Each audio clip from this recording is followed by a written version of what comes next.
Bapa kami yang di surga yang kami kenal melalui putramu Tuhan kami Yesus Kristus. Terima kasih ya Bapa atas segala nikmat berkat yang kau berikan pada kami sampai saat ini. Bapa kami yang baik, sebentar lagi kami akan disapa oleh sebagian dari firman-Mu. Berkatilah kami ya Tuhan, sehingga firman-Mu dapat bertumbuh, berkembang, dan berbuah di dalam hati dan pikiran kami. Terima kasih Bapa. Di dalam nama anak-Mu Tuhan kami Yesus Kristus, kami berdoa dan mengucapkan syukur padamu. Amin. Saudara-saudaraku yang dikasihi di dalam nama Tuhan kita Yesus Kristus, selamat pagi dan salam sejahtera untuk kita semua. Firman Tuhan yang akan menyapa kita pada pagi hari ini tertulis dari Injil Matius pasal 7 ayat 21. Demikianlah bunyi firman Tuhan. Bukan setiap orang yang berseru kepada aku, Tuhan, Tuhan, akan masuk ke dalam kerajaan sorga, melainkan dia yang melakukan kehendak Bapakku yang di sorga. Bukan setiap orang yang berseru kepada aku, Tuhan, Tuhan, akan masuk ke dalam kerajaan sorga, melainkan dia yang melakukan kehendak Bapakku yang di sorga. Saudara-saudariku yang dikasihi di dalam nama Tuhan kita Yesus Kristus, ketika kita hidup di dunia yang sangat menghargai penampilan dan kata-kata, orang yang pandai bicara seringkali dianggap lebih rohani dan lebih hebat. Tetapi Yesus dalam ayat ini justru membalikkan pandangan itu. Ia berkata dengan tegas bahwa tidak semua orang yang berseru-seru Tuhan, Tuhan akan masuk dalam kerajaan surga. Dengan kata lain, bukan suara pengakuanlah yang menyelamatkan, tetapi hidup yang taat. Ayat ini bukan ditujukan kepada orang yang tidak mengenal Tuhan, melainkan kepada orang yang tampaknya sudah percaya, mereka mengenal nama Yesus, mereka berseru kepadanya, tetapi Yesus berkata, mereka tidak akan masuk. Mengapa?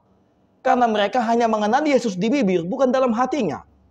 Yesus ingin kita memahami bahwa iman sejati tidak pernah berhenti dari pengakuan di mulut, tetapi harus diwujudkan dalam ketaatan dan kehidupan yang mencerminkan kehendak Allah itu.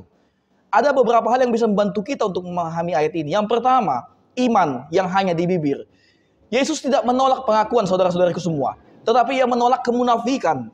Mengaku Yesus sebagai Tuhan memang penting, tetapi itu bukan berarti tanda akhir dari iman, melainkan awal dari perjalanan baru bersamanya. Kita bisa saja menyebut nama Yesus setiap hari, tetapi jika hidup kita tidak berubah, pengakuan itu menjadi sia-sia. Bayangkan saudara-saudariku semua, ada seorang yang berkata, aku sayang Tuhan, tetapi hidupnya penuh dengan kebencian, iri hati, dengki, dan keegoisan. Atau mungkin ada seseorang yang rajin berdoa di tempat umum, tetapi hatinya penuh kebencian dan kemunafikan.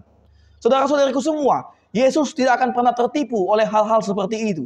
Ia melihat hatimu, ia melihat hidupmu, ia melihat bagaimana caramu memperlakukan hidupmu kepada orang lain. Tuhan tidak mencari orang yang hanya pandai bicara tentang dia, tetapi Yesus mencari orang yang hatinya benar-benar mengasihi dan menuruti dia. Sama seperti dalam hubungan manusia, sesama kita dengan manusia.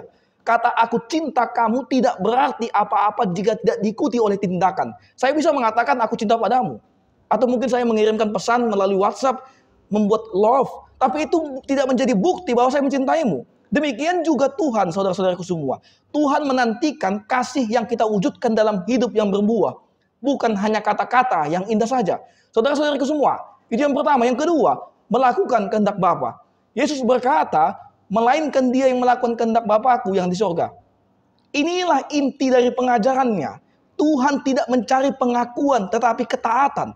Melakukan kehendak Allah artinya hidup selaras dengan apa yang dia inginkan, bukan apa yang kamu inginkan. Kadang memang kehendak Tuhan tidak selalu mudah. Misalnya, saya kasih contoh, mengampuni orang yang menyakiti kita, padahal hati kita masih terluka. Atau mungkin jujur dalam pekerjaan, meski saja kita mengambil jalan pintas. Atau mungkin yang lain, menolong orang lain tanpa pamrih, meskipun kita sedang kekurangan. Saudara-saudariku semua, kehendak Tuhan tidak selalu nyaman, tetapi selalu membawa damai dan kebenaran. Ketika kita belajar taat pada kehendak Tuhan, hidup kita menjadi saksi nyata bahwa Kristus benar-benar hidup di dalam kita. Yesus sendiri pernah menjadi teladan. Dalam Lukas pasal 22 ayat 42, ia berkata, Bapa, bukan kehendakku, melainkan kehendakmu yang jadi. Jika Yesus anak Allah saja memilih untuk taat kepada kehendak Bapa, maka pun kita dipanggil untuk taat hidup demikian, saudara-saudaraku semua. Itu yang kedua. Yang ketiga, Tuhan tidak mencari yang sempurna, tapi yang sungguh-sungguh. Kadang saudara-saudariku semua, ketika kita hidup di dunia ini, kadang hidup kita terasa berat. Mungkin kita berpikir, apakah aku bisa selamat? Kalau aku sering gagal, sering jatuh, sering tidak taat, apakah itu menjadi bukti bahwa aku tidak dikasihani Tuhan? Saudara-saudariku semua, Yesus tidak menuntut kesempurnaan dalam dirimu, tapi ketulusan yang ada pada dirimu. Perbedaan antara orang munafik dan orang benar bukan jatuh pada tidaknya, tetapi pada respon hatinya ketika jatuh. Orang munafik membenarkan dosanya, sementara orang benar mengakui dan bertobat. Tuhan tidak menolak orang yang gagal, tetapi menolak orang yang berpura-pura. Ia lebih suka kita datang dengan hati yang hancur, tetapi jujur, daripada kamu berani tampil sempurna di luar, tetapi di dalam hatimu kosong, melompong. Saudara-saudaraku semua, kehidupan orang percaya bukan tentang kesalahan, tetapi tentang proses kita bertumbuh menuju kesempurnaan dalam Kristus.